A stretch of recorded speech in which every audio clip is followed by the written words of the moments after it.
Hello ladies and gentlemen, this is Spider and welcome back to another review. And today we're taking a look at the Bandai Creation 65th Anniversary King Caesar. This mold originally released in 2013, but this is the 2019 reissue version. And the figure is based on their appearance from the Godzilla series. So, to get this review started, we'll take a look at the packaging. So here we have the box, and towards the back here, you got an image of a city with Godzilla in Japanese, image of Godzilla. Front, you got Godzilla, Bandai, Godzilla 60th Anniversary. On the side, you got Godzilla. On the other side, you got Godzilla. On the back here, you got all the figures you can get in this wave. You got Godzilla. It's kind of funny just how many times they slapped Godzilla onto this box. But nowhere does it have the name of the actual monster. Except on the back in this teeny tiny little lettering. Like, you think they would have put it in bigger lettering, like right here, or something. But, yeah. Whatever. That's pretty much it for that. On to the figure. And here we have King Caesar. And this was the newer Caesar mold that Bandai made to replace the older one. And first things first, we'll take a look at its articulation. There's no movement at the head, but you can move the ears around if you want. I usually don't because it kind of stresses the joint. I just don't like the way it stresses it. You do get a bend at the bicep there on both arms, which is nice. And you get a waist swivel, which, hey, that's pretty neat. You don't get that on many Bandai Godzilla figures, so that's cool. The legs can move forward at an angle there. Don't know why they put it on an angle. Never a big fan when they do that, but whatever. Leg can kick forward a bit. And the tail can squeakily rotate. And that's pretty much it for articulation. And it's actually got quite a bit for a Bandai Godzilla figure. Yeah, I mean, usually they'll just do the limbs, but this one's got the ears, the waist, and the tail, so that's just quite nice. Alrighty, now that we're done with the articulation, we can move on to the details. And honestly, I'm not 100% sure which design this figure is supposed to be based on, whether it's the original 74 look or the more newer Godzilla Final Wars one. It is kind of important because they do look different from each other, so I don't know. I mean, judging by the shape of the hands and the look of the fur, I'm gonna say maybe the original? I don't know, but we'll take a closer look at the figure here. And there's probably one thing in particular that's kind of staring right at you, and that is the fact that the eye is painted wrong.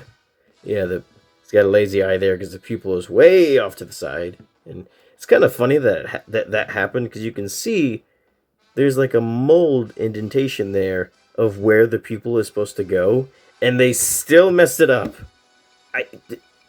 How? So that's kind of funny. But even if they did get the pupil right, it wouldn't have mattered, because if this is supposed to be the original design, that one didn't have pupils. It was just pure red eyes. So yeah, that's not right. And if it's supposed to be the Final Wars one, it's still wrong, because this figure doesn't have any whites to their eye like that one did. So no matter what design it is, it's wrong. But anyways, it's the crest at the forehead, which is supposed to be gold, I'm pretty sure, and this just left pure brown. And the gem at the forehead is blue when it's supposed to be green. There's quite a few errors on this thing as far as like colors and whatnot go, but whatever. Detail wise, the sculpt actually looks pretty good. You got a nice snarly mouth there. You got ears with all the nice texture. On the fur, you get these little nubs on his head. You got the fur here, and they did a very good job with the fur, even though it's plastic. It almost kind of looks a little soft. They did a very good job with that. Yeah, you got the arm with that kind of brick scaled sort of look to it. And you got the claws, which are painted all the way around. Very nice. Always appreciate it. Although the claws are painted a little sloppily on this one, but still all the way around. Nice and appreciated. You got the belly, or that scale rock kind of look. You got the toe claws, which are also painted all the way around. You got the company stamps, bottom of the feet. You got the back of the figure with more of that nice fur. And a lot of this figure is covered in sort of like this black or brown wash, which is kind of odd. I assume it was put there to kind of make more of the details sort of pop off. But in some places, like the bottom of the hand there, it's kind of overdone a little bit. Anyways, so you get that fur. It looks very, very nice. You got the butt fur and the tail. Yeah, sculpt-wise, I like it. I think they did a good job. You know, some of the coloring details a little off, but sculpt is quite nice. I think he looks good. Yeah, and I think that's pretty much all we have to talk about. So, on to the size comparisons. So, to start things off, as always, here it is with a LEGO minifigure, with the Packet Destruction minifigure Mothra, and the Packet Destruction minifigure Godzilla. Here it is with the Bandai 54 Godzilla from 2002. Here it is with the Diamond Select Toys 1974 Mechagodzilla. Here it is with the Playmates 1956 Rodan. Here it is with its Wavemates, the 54 and 2000s Godzilla. So you can see here it scales with them. And finally, here it is with the previous review, the SH Monster Arts Toho Ultimate Weapon Set 2. Now that we're done with all that, it's measuring time. Get out this measuring tape, set it up against the monster.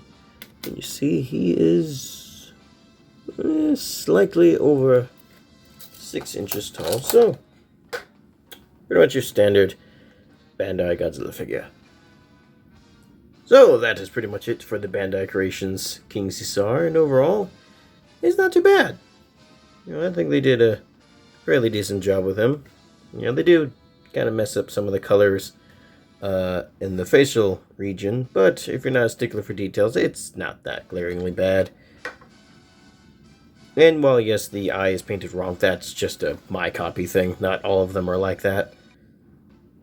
And if you did want this figure for yourself, on eBay it's going for around $35 to $60, which is just way too expensive. There is no world where you should be paying that much for a Bandai Creations Godzilla figure. No. But thankfully this figure has been released like 4 times altogether, or this particular mold has. So some of the other ones are a bit cheaper, more in the $20 range, which is far more agreeable. It's so weird that this one is so expensive, because they're all basically the same figure. It's just a different box, and somehow that warrants a higher price. Whatever. So yeah, if you get one of those other versions of this mold for a $20 price point, yeah, I say pick him up. He's a cool addition to the collection. Anyways, that's pretty much it. Can't speak today. That's pretty much all I've got to say. Hope you all enjoyed. See you later. Sayonara. Bye.